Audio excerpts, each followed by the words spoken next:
Hello students, welcome to my channel. Take it from me. आज फिर हम आपके साथ हैं बीएसटी का पार्ट 1 हमने पढ़ाया था, उसका पार्ट 2 चैप्टर 1 उसका पार्ट 2 लेकर के आज के जो भी हम ये टॉपिक पढ़ाएंगे आपके, इसके बाद ये जो चैप्टर है वो फिनिश हो जाएगा, राइट। तो कल जितना हमने पढ़ाया था या जिस वीडियो में हमने लास्ट वीडियो में जो भी हमने इसमें क्लियर किया था, शायद वो आपको सब क्लियर हो गया होगा। अब हम नेक्स्ट इसमें आगे स्टार्ट करते हैं अपना लेवल्स ऑफ मैनेजमेंट। इससे पहले हमने आपको इम्पोर्टेंस, इसकी सिग्निफिकेंस, ऑब्जेक्टिव्स, है ना, management as art, management as science, management as profession सब क्लियर कर दिया था। आई थिंक समझ आ गया होगा। चलते हैं आगे। आज हम आपको बताएंगे लेवल्स ऑफ मैनेजमेंट के बारे में। जैसे देखिए नाम से क्लियर है लेवल, तो लेवल मीन्स क्या होगा? लेवल मीन्स कैटेगरी अलग अलग डिवाइड कर देते हैं, है ना। कैटेगरी इसमें अलग अलग डिवाइड क्यों कर देते हैं? क्योंकि देखिए एक साथ कोई भी एक पर्सन बहुत सारे काम नहीं कर सकता ना, तो फिर वो क्या करता है, अपनी अथॉरिटीज़ को, अपनी रिस्पॉन्सिबिलिटीज़ को ट्रांसफ़र कर देता है दूसरे लोगों को, है ना। ये जैसे आपने एसएसटी में पढ़ा होगा, फेडरलिज्म है अपने यहाँ, तो उसमें गवर्नमेंट की लेवल डिसाइडेड है। 3 टायर यहाँ पर गवर्नमेंट रहती है, जैसे central government, then state government, then local government आ जाती है। तो ये काम क्यों करते हैं? क्योंकि सेंट्रल गवर्नमेंट अकेले ऑल ओवर किसी भी कंट्री को नहीं संभाल सकते, है ना। तो वो अपनी पावर किसको दे देते हैं? स्टेट गवर्नमेंट को दे देती है। स्टेट गवर्नमेंट अपनी पावर किसको डिस्ट्रीब्यूट कर देती है? लोकल गवर्नमेंट को। लोकल गवर्नमेंट भी अपनी पावर डिस्ट्रीब्यूट करती है, ठीक है। सेम यहाँ पर है कि यहाँ पर भी हम क्या हो जाता है, यहाँ पर भी लेवल्स को डिवाइड कर दिया गया है ना।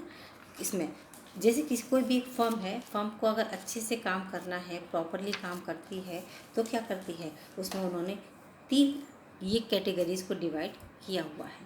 ये आपको दिख रही है, लिखा हुआ है हमने इसमें, है ना। क्यों ये डिवाइड क्यों किया? क्योंकि इतने सारे एम्प्लॉयज़, इतने सारे पर्सन वहाँ काम करते हैं, ठीक है। इतने सारे काम करने के लिए तो फिर अगर हम उनको डिवाइड नहीं करेंगे तो फिर काम करेंगे तो उसमें आपस में प्रॉब्लम होना स्टार्ट हो जाएगी ना। बस इसलिए एक सिंपल उसमें याद कर लें आपको, ठीक है। तो उनको नेसेसरी अथॉरिटी और रिस्पॉन्सिबिलिटीज दे दी जाती है, उसके बाद उनको वो काम करवाया जाता है। ये अथॉरिटी जिस हिसाब से इसी को क्रिएशन ऑफ चेन भी कहा जाता है ना। इस चेन के हिसाब से इसको 3 लेवल में हमने डिवाइड कर दिया। सबसे पहले आ जाता है top level, middle level, then supervisory level, ठीक है। जैसे टॉप लेवल, उसके नाम से जैसे क्लियर है, जो टॉप लेवल होते हैं इसमें सीनियर मोस्ट जो एग्जीक्यूटिव होते हैं ऑर्गेनाइजेशन के, वो इसके अंदर होते हैं। जैसे इसमें चेयरमैन है, बोर्ड ऑफ डायरेक्टर्स हैं, जनरल मैनेजर है, प्रेसिडेंट है, वाइस प्रेसिडेंट है, सीईओ है, सीएफओ है, सीईओ है। ये सारे टॉप लेवल के लोग यहाँ टॉप मैनेजमेंट में आ जाते हैं सारे, है ना। जब टॉप लेवल के लोग हैं तो ऑब्वियस बात है कि उनके फंक्शंस भी उतने हिसाब से ही टॉप मोस्ट ही होंगे। बात क्लियर है मेरी आपको? उनके फंक्शंस भी वैसे ही होंगे, उतने ही ज़्यादा, है ना। जितनी बड़ी आपके ऊपर अगर आप अथॉरिटी है तो रिस्पॉन्सिबिलिटी भी उतनी ही बड़ी हो जाती है। समझ आ रहा है मैं आपको? आप क्या कहते हैं कि इतनी बड़ी पोस्ट पे बैठे हुए हैं, तो जो पोस्ट पे बैठे हुए हैं, अथॉरिटी है, उनके पास अगर पावर है तो पावर के साथ रिस्पॉन्सिबिलिटी तो पूरी पूरी होती है, ठीक है ना, है ना। इसलिए तो ये उतने ही इनके काम हो जाते हैं। जैसे हमने वर्क फंक्शंस यहाँ लिखे हुए इनके, जैसे डिटरमाइनिंग द ऑब्जेक्टिव्स को डिटरमाइन करने का काम, एंटरप्राइजेस के ऑब्जेक्टिव को डिटरमाइन करने का काम इनका होता है ना। ये प्लान्स और पॉलिसीज़ को फ्रेम करते हैं, कौन कौन से प्लान लिए जाएंगे, कितनी पॉलिसीज़ को यहाँ फॉलो किया जाएगा, उन सब का काम ये लोग यहाँ करते हैं, ठीक है। उसके बाद है असेंबलिंग ऑल द रिसोर्सेज, जितने भी रिसोर्सेज की ज़रूरत है उनको असेंबल करने का काम इन लोगों का है। जैसे फाइनेंस की व्यवस्था कहाँ से होगी, फिक्स एसेट्स कितने लगाए जाएंगे, ये सारी चीज़ें। उसके बाद आ जाता है ये जो मिडिल लेवल के लोग हैं, उनका भी परफॉर्मेंस इनको देखना है, तो उनके लिए जो एक्टिविटीज़ हैं उनको भी ऑर्गेनाइज करने का काम, है ना, वो भी इन लोगों का ही हो जाता है। ये पूरे ऑर्गेनाइजेशन के वेलफेयर के लिए रिस्पॉन्सिबल हैं, ये पूरे, क्योंकि ऑर्गेनाइजेशन के मालिक हैं एक तरीके के, तो ऑर्गेनाइजेशन इनका है, उसके वेलफेयर का काम भी इन्हीं लोगों का हो जाता है, ठीक है। और क्या करते हैं, आउटसाइड वर्ल्ड से, माने जैसे गवर्नमेंट ऑफिसर्स से मीटिंग करने का काम है, वो भी इन्हीं लोगों का है, क्लियर। और क्या हो जाता है, ये सबसे ज़्यादा कोऑर्डिनेशन करना, कोऑर्डिनेटिव एक्टिविटीज़ करना, वो भी इन लोगों का काम है। बिजनेस एनवायरनमेंट अच्छा रखना अपनी फर्म के सर्वाइवल के लिए, वो भी इन लोगों का काम है। इसका मतलब इन लोगों का काम काफ़ी कॉम्प्लेक्स होता है। जो भी जितने भी जो टॉप लेवल के जो मैनेजर्स होते हैं वो बहुत कॉम्प्लेक्स और स्ट्रेसफुल काम होता है इन लोगों का, है ना। ये इनके दिन के ज़्यादा लॉन्ग आवर्स इनके डिमांड करता है, ठीक है ना। क्योंकि टॉप लेवल पर अभी हमने बताया ना, जितनी बड़ी अथॉरिटी है रिस्पॉन्सिबिलिटी भी उतनी ही बड़ी हो जाती है। मिडिल लेवल पे चलते हैं। मिडिल लेवल के लोग कौन से होते हैं, है ना। ये वो जैसे ये sales manager, purchase manager, marketing manager, executive manager, plant superintendent, divisional heads, departmental heads, ये इस टाइप के लोग होते हैं, ठीक है। ये क्या होते हैं, ये लिंक होते हैं टॉप लेवल और सुपरवाइजरी लेवल के बीच का। ये क्या होता है, ये लिंक होते हैं। ये इनकी बात को इन तक पहुंचाते हैं, या इन्होंने जो पॉलिसी फ्रेम की वो इनसे ये लोग करवा लेते हैं, ठीक है ना। ये पूरी तरीके से ये जो भी काम करते हैं, ये लोग जो काम सेट करते हैं, ये सारे लोग मिल करके उस काम को करते हैं। क्लियर। जैसे अब इसमें हमने लिखे हुए हैं इनकी ये सारी की फंक्शंस हैं इधर साइड पे सारे। इंटरप्रिटेशन ऑफ पॉलिसी, जो पॉलिसी ये लोग फ्रेम करते हैं उसको इंटरप्रिटेट करना, माने लोगों को एक्सप्लेन करना। किसको, सुपरवाइजरी वालों को एक्सप्लेन करने का काम इनका है। ऑर्गेनाइजिंग द एक्टिविटीज़, सारे एक्टिविटीज़ को ऑर्गेनाइज करने का काम है। अपॉइंटिंग द रिक्वायर्ड एम्प्लॉय, कितने एम्प्लॉयज़ की ज़रूरत है उसको अपॉइंटमेंट करने का काम इनका है। मोटिवेशन ऑफ पर्सनल, जितने भी पर्सन है मोटिवेशन का काम वो भी ये लोग कराते हैं। कोऑपरेट विद अदर डिपार्टमेंट, बाकी सारे डिपार्टमेंट की बहुत सारे डिपार्टमेंट बढ़ गए ना, इन सब डिपार्टमेंट के साथ प्रॉपर तरीके से कोऑर्डिनेशन रखना, कोऑपरेट करना इन लोगों का काम है। रिस्पॉन्सिबल फॉर टॉप लेवल, इस लेवल के लिए यही लोग रिस्पॉन्सिबल हो जाते हैं हर चीज़ के लिए। समझ में आ गई। इसके लिए कौन रिस्पॉन्सिबल है, ये लोग रिस्पॉन्सिबल है। ये इनके फंक्शंस हो गए। क्लियर है, एक बार समझेंगे आपको क्लियर हो जाएंगे। सुपरवाइजरी लेवल आ जाता है। सुपरवाइजरी लेवल, इसमें देखो सुपरवाइज़र है, सुपरिटेंडेंट है, फोरमैन है ना, सब डिपार्टमेंट एग्जीक्यूटिव क्लर्क हैं, ये सारे इसके अंदर आ जाते हैं, ठीक है। इनका क्या काम होता है, जो प्लान ये लोग बना के रखते हैं उस प्लान को यहाँ पे ये लोग क्या करते हैं, एग्जीक्यूट कर देते हैं, बनाते हैं ये सारा सामान।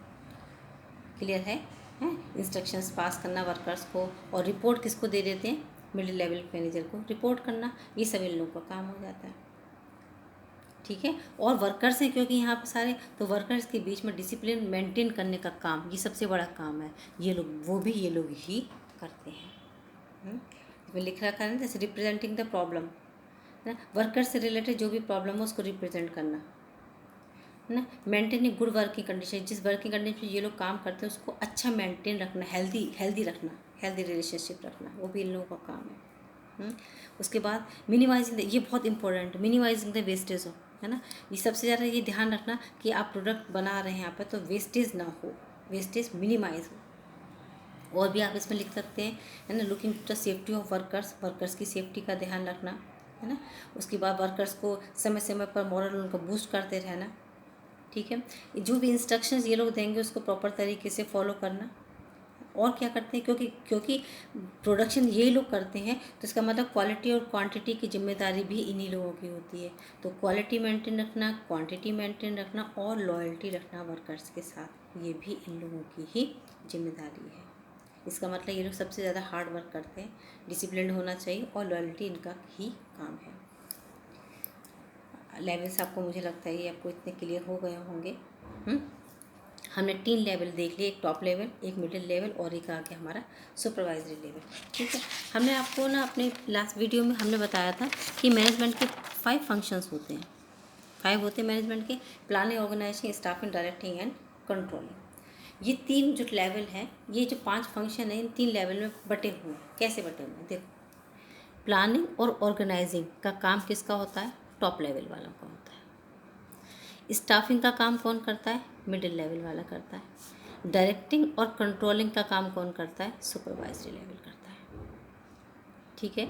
इसके बारे में हम हर चैप्टर में डिटेल में पढ़ेंगे, लेकिन फिर भी अभी थोड़ा सा इसके बारे में हम आपको बता देते हैं। जैसे प्लानिंग क्या चीज़ होती है, प्लानिंग क्या होता है ना, हमने एडवांस में डिसाइड कर लेंगे, एडवांस में हमने डिसाइड कर लिया कि व्हाट टू डू, क्या करेंगे हम, हाउ टू डू, कैसे करेंगे हम, व्हेन टू डू, कब करेंगे, and who is going to do, और कौन इसको करेगा।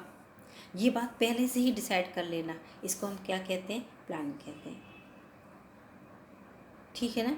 है ना। तो ये प्लानिंग हर चीज़ में बहुत ज़रूरी होती है। अगर आपको कल क्या पढ़ना है, आज आपने अभी से प्लान कर लिया तो आपको कल कोई प्रॉब्लम नहीं होगी, है ना। लाइफ के हर एक पार्ट में अगर हम देखते हैं तो विदाउट प्लानिंग आपको सक्सेस कभी नहीं मिल सकती।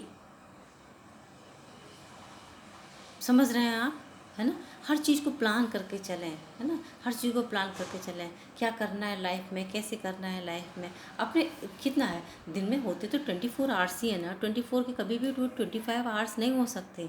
तो हम कैसे मैनेज करें उन 24 आवर्स को वेस्ट करके फालतू में इधर उधर, है ना। क्यों वेस्ट कर रहे हैं हम अपनी इस लाइफ को। छोटी सी लाइफ है, कुछ करके कुछ दिखाना है ना। खुद का बेस्ट वर्जन बनो, किसी की कॉपी नहीं। और खुद का बेस्ट वर्जन बनने के लिए आपको डेफिनेटली अपने ऊपर वर्क करना ही होगा। क्लियर है। ये यही होता है प्लानिंग। सबसे पहले वो प्लानिंग करते हैं, देन आ जाता है ऑर्गेनाइजिंग। अब प्लान सेट हो गया, प्लानिंग सेट होने के बाद क्या करते हैं, क्या क्या एक्टिविटीज़ इसमें की जाएंगी, ऑर्गेनाइजेशन में किन किन चीज़ों की ज़रूरत है, प्लान को कहाँ पे सेटअप करना है, ये सारी चीज़ें ये ऑर्गेनाइजिंग के अंदर आ जाती है। ठीक है। और ऑर्गेनाइजिंग अथॉरिटी रिस्पॉन्सिबिलिटी हम ट्रांसफ़र कर देंगे, सब कितनी किसको देनी है। देन आ जाता है स्टाफिंग। स्टाफिंग किसका काम होता है, मिडिल लेवल का। ठीक है, थर्ड स्टेप है हमारा ये। तो रिक्रूटमेंट करना है, सिलेक्शन करना है, अपॉइंटमेंट करना है, तो ये सारा काम करता है मिडिल लेवल पे जो मैनेजर होते हैं हमारे, वो सारे स्टाफिंग का काम करते हैं। कोऑर्डिनेशन को अभी हम नहीं लेंगे, कोऑर्डिनेशन हम डिटेल में समझाने वाले हैं। और ये मैनेजमेंट का फंक्शन भी नहीं है। मैनेजमेंट के 5 फंक्शंस हैं बस खाली, प्लानिंग, ऑर्गेनाइजिंग, स्टाफिंग, डायरेक्टिंग और कंट्रोलिंग। ठीक, डायरेक्टिंग मतलब इंस्ट्रक्शन देना, आपको ये क्लियर होगा ना, कैसे वर्क किया जाएगा इस बात को डायरेक्शन करना या इंस्ट्रक्शन देना, वो मोटिवेशन करना उनका समय समय पर, डायरेक्टिंग कहलाता है। देन कंट्रोलिंग आ जाता है। कंट्रोलिंग का क्या मतलब होता है कि जो भी प्लान हमने किया है काम, उसका एक्चुअल जो परफॉर्मेंस है वो प्लान परफॉर्मेंस के अकॉर्डिंग है या नहीं है। ये बहुत इंपॉर्टेंट चीज़ है कि जो एक्चुअल जो हमारा परफॉर्मेंस है वो हमारे प्लान परफॉर्मेंस के अकॉर्डिंग है या नहीं है। That is called control. ये कौन करेगा, सुपरवाइजरी लेवल। 5 लेवल आपके कंप्लीट। इन 5 को हम डिटेल में पढ़ेंगे, 5 ही हमारे 5 चैप्टर्स हैं नेक्स्ट में। चले नेक्स्ट, कोऑर्डिनेशन। ये अभी हमने पता नहीं, हम डिटेल में पढ़ाएंगे कोऑर्डिनेशन को। कोऑर्डिनेशन क्या है भाई, कोऑर्डिनेशन आप वैसे तो आपको पता ही है कि कोऑर्डिनेशन मीन्स क्या होता है। कोऑर्डिनेशन जैसे हम अगर हम हिंदी में कहते हैं तो उसको समन्वय कहते हैं। आप कहेंगे पता नहीं मैम क्या समन्वय बोल रहे हैं। समन्वय मतलब किसी का एक बिल्कुल एक में एक मिल जाना, कोऑर्डिनेट हो जाना, जैसे दूध और पानी का मिल करके एक हो जाना, है ना। कोऑर्डिनेशन, अच्छा कोऑर्डिनेशन है दोनों के बीच में, दूध और पानी के बीच में, कि पता ही नहीं चलता कि वो दूध कहाँ गया और पानी कहाँ गया। समझ में आती। ऐसे ही ये कोऑर्डिनेशन है। ये जो 5 फंक्शन है हमारे, 1 2 3 4 5, बिना कोऑर्डिनेशन के बिल्कुल बेकार है, हो ही सकता। तितर बितर हो जाएंगे सारे, सब तितर बितर हो जाएंगे। जैसे कि बिना हाथ के आप लुक एट माई हैंड। ये जो मेरी फिंगर्स हैं 1 2 3 4 5, ये जो मेरी फिंगर्स हैं, अगर ये हाथ नहीं हो तो ये मेरी फिंगर्स तो बेकार है ना, इनका एग्जिस्टेंस ही नहीं है। ये 5 फंक्शंस हैं हमारे यहाँ पर, 5 फंक्शंस तो हैं, लेकिन बिना पाम के इनका कोई एग्जिस्टेंस नहीं है। समझ रहे हैं आप मेरी बात को, है ना। तो वही कोऑर्डिनेशन है यहाँ पर, वही कोऑर्डिनेशन है। ये जैसे कोऑर्डिनेशन है, इसका वर्क क्या होता है। जैसे हमने एक बहुत अच्छी कोई भी वेजिटेबल तैयार की, सब्जी हमने तैयार की, सॉल्ट नहीं है उसके अंदर, तो अच्छी लगेगी खाने में, कोई नहीं ना। तो ये सॉल्ट का काम करता है कोऑर्डिनेशन, है ना। जैसे एक बहुत अच्छी कोई आप मैरिज में गए, उसमें ब्राइड और ग्रूम ही नहीं है, अगर दूल्हा दुल्हन ब्राइड ग्रूम ही नहीं है तो मैरिज का क्या मीन रह जाता है, कोई मीन नहीं रहता। हम आपको सिर्फ सिंपल एग्जांपल दे रहे हैं, आप ये ना समझ जाना कि मैम क्या बता रही हैं इसमें, ठीक है। उसका और क्या होता है, और कोऑर्डिनेशन हम कहाँ देख सकते हैं, बहुत अच्छा, आप गेम्स स्पोर्ट्स खेलते हैं, आपकी टीम में अगर आपकी टीम के प्लेयर्स में कोऑर्डिनेशन अच्छा नहीं है, ठीक है, तो आप ये ही नहीं जज कर पा रहे कि बॉल कहाँ से आ रही है, कैसी आ रही है, कहाँ खड़े होना है ना। कोऑर्डिनेशन ही नहीं है प्लेयर्स के बीच में, तो क्या मैच आप जीत जाएंगे? आप मैच कभी भी नहीं जीत पाएंगे, भले आपके प्लेयर्स एक से एक टॉप क्लास क्यों ना हो, है ना।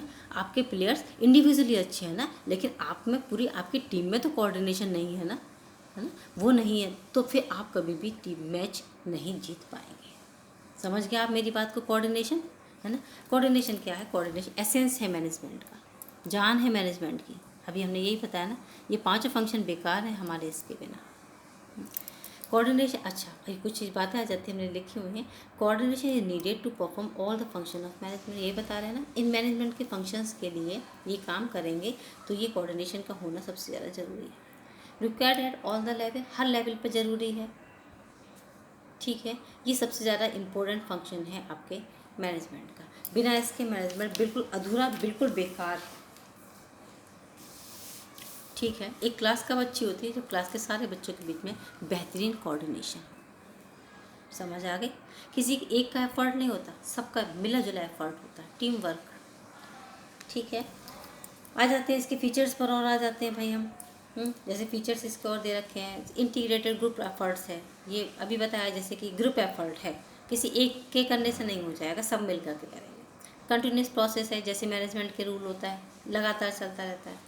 परवेसिव फंक्शन है, मुझे एक्सप्लेन करने की ज़रूरत नहीं है, पहले भी कर चुके हैं। रिस्पॉन्सिबिलिटी ऑफ ऑल मैनेजर, जितने भी मैनेजर होते हैं उनकी रिस्पॉन्सिबिलिटी होती है आपस में कोऑर्डिनेशन बना करके चलना। अ डेलिब्रेट फंक्शन है ये, ठीक है। डेलिब्रेट फंक्शन माने यहाँ पर ये होता है कि ना आप अपने जितने भी आपके सबॉर्डिनेट्स हैं, आप उनको अपने वर्क को यहाँ पर ट्रांसफ़र कर सकते हैं। तो कोऑर्डिनेशन होगा तभी तो आप ट्रांसफ़र कर पाएंगे, अगर कोऑर्डिनेशन नहीं है तो कुछ नहीं हो पाएगा। विदाउट कोऑर्डिनेशन जो होते हैं, कोई भी जो फर्म होती है वो यूनाइटेड नहीं हो सकती, इंटीग्रेटेड नहीं हो सकते वहाँ पे, इसलिए इसका होना वहाँ पर ज़रूरी है, आप अगर आपको करना है तो। और क्या है? यूनिटी ऑफ एफर्ट्स है ये कैसा है? जब तक आपकी यूनिटी नहीं है ना, तब तक कोऑर्डिनेशन हो ही नहीं सकता है। आई थिंक आपको ये मेरी सारे पॉइंट्स यहाँ पे क्लियर हो गए होंगे। लास्ट और आ जाते हैं इंपॉर्टेंस, और आ जाती है वो हम आपको ऐसे ही बता देते हैं। इंपॉर्टेंस क्या हो जाती है? जब अच्छा कोऑर्डिनेशन है, डेफिनेटली कोऑर्डिनेशन अच्छा है तो आपका जो भी फर्म है आप उसमें ग्रोथ करेंगे, बढ़ता जाएगा, आगे बढ़ता जाएगा, अगर कोऑर्डिनेशन अच्छा है तो। कोऑर्डिनेशन अच्छा नहीं है, कुछ नहीं होगा, ठीक है। और क्या आ जाता है? फंक्शनल डिफ्रेंशिएशन आ जाते हैं इसके अंदर। फंक्शनल डिफ्रेंशिएशन मतलब क्या होता है? हमारे इसमें डिपार्टमेंट हमने सेट कर देते हैं, सेक्शंस होते हैं, डिवीजन्स होते हैं, ठीक है। तो उन डिवीजन्स, उन सब के बीच में, अलग अलग डिपार्टमेंट्स के बीच में कोऑर्डिनेशन ही एक इंटरलिंक का काम करता है। सेल्स, जैसे सेल्स डिपार्टमेंट अलग है, परचेज डिपार्टमेंट अलग बना दिया, सेल्स रिटर्न अलग हो गया, परचेज रिटर्न अलग हो गया, अब इन सब के बीच में एक लिंक होनी भी तो ज़रूरी है, ठीक है। तो वो लिंक का काम यहाँ पर बहुत अच्छे से हो जाता है अगर कोऑर्डिनेशन अच्छा है तो, क्लियर। और लास्ट आ जाता है आपका स्पेशलाइजेशन, है ना। जैसे अब आज जो अब यहाँ पे इस टाइम मॉडर्न ऑर्गेनाइजेशन हो गए हैं, तो उसमें क्या हो जाता है, कुछ क्वालिफाइड लोग आते हैं यहाँ पर और एक्सपर्ट्स की सलाह ली जाती है, मतलब हर चीज़, हर किसी एक चीज़ के एक्सपर्ट हो गए हैं, स्पेशलाइजेशन हो गया है। जैसे हम तो देखा कि ना गेम्स, जैसे पहले था, पहले स्कूल में सिर्फ एक ही गेम टीचर होता था, और अब क्या होता है, अब स्पोर्ट्स के टीचर में भी स्पोर्ट्स के अलग अलग टीचर, जैसे फुटबॉल का अलग कोच होगा, क्रिकेट के लिए अलग कोच होगा, अलग अलग गेम्स के लिए, वॉलीबॉल के लिए अलग कोच होगा। तो ये क्या है ना, अब स्पेशलाइजेशन का ज़माना आ गया, लोग एक्सपर्ट्स की राय चाहते हैं हर चीज़ में, है ना। तो जब एक्सपर्ट्स की राय चाहते हैं तो नंबर ऑफ़ स्पेशलिस्ट हमारे ऑर्गेनाइजेशन में आ जाएंगे, तो उनके बीच में कोऑर्डिनेशन का होना ये नीड है, ज़रूरी हो जाता है ना, ज़रूरी हो गया। आप सोचो कि हमारे पास, माना हमारे यहाँ स्पोर्ट्स है और हमारे यहाँ 7-8 हमारे यहाँ कोच हैं, 7-8 गेम्स के लिए, अगर उन 8 कोच के अंदर अगर हमारा कोऑर्डिनेशन नहीं होगा तो स्पोर्ट्स तो बेकार हो गया ना, स्कूल का हो गया ना। वो कुछ बच्चे वो अपनी तरह साइड स्टूडेंट खींचेंगे, कुछ अपनी साइड खींच रहे होंगे, कोई कुछ कह रहा होगा, कोई कुछ कह नहीं, उनके अंदर उनके उसमें उनका जो लिंक होना चाहिए वो कोऑर्डिनेशन के साथ होना चाहिए। बस अगर कोऑर्डिनेशन है तो बेहतरीन वर्क होगा और बच्चे बहुत अच्छे से वहाँ पर स्पोर्ट्स सीखेंगे। हमने एग्जाम्पल दिया, सिर्फ आप एकदम इतनी सिंपल लैंग्वेज हम बस इसीलिए यूज़ करते हैं कि आपको ये चीज़ें क्लियर हो जानी चाहिए। टिपिकल लैंग्वेज आपको बुक्स में भी मिल जाएगी, राइट। और दूसरी चीज़, इन सब के आप इन सब की आएंगी केस स्टडीज़, आपको केस स्टडी को पढ़ना होगा, उससे रिलेटेड आंसर को निकालना होगा, देन उसको अपने ही लैंग्वेज में आपको एक्सप्लेन करना पड़ेगा। तो लैंग्वेज तो आप तब लिखेंगे जबकि आपको ये क्लियर होगा, इसलिए हम बिल्कुल सिंपल एक लैंग्वेज यूज़ कर देते हैं और आपको अपनी बात को समझा देते हैं। तो कोऑर्डिनेशन आप क्लियर, आपको समझ गए, कोऑर्डिनेशन के फीचर्स क्लियर हो गए हैं आपको, ठीक है। बस ये हमने जो बोला लास्ट में वो कोऑर्डिनेशन के नीड या फिर आप इम्पोर्टेंस लिख सकते हैं, और इसके साथ ही आपका यहाँ पे ये चैप्टर यहाँ पे फिनिश हो जाता है। इन केस अगर आपको इसके इतना मेरा ये देने के बाद भी अगर आपको लगता है कि आपको नोट्स की या आपको किसी और चीज़ की ज़रूरत है, तो आप मुझे डेफिनेटली आप मुझे कमेंट कर सकते हैं। हम कंसिडर करेंगे, जितना हो सकेगा हम आपको अच्छे से अच्छा मटेरियल, स्टडी मटेरियल प्रोवाइड करने की कोशिश करेंगे। ओके, फिर भी इसमें कोई प्रॉब्लम हो तो उसके लिए आप मुझे सजेशन दे सकते हैं, किसी भी तरीके का, कैसा भी। You are most welcome with your suggestions. Okay, so thank you so much.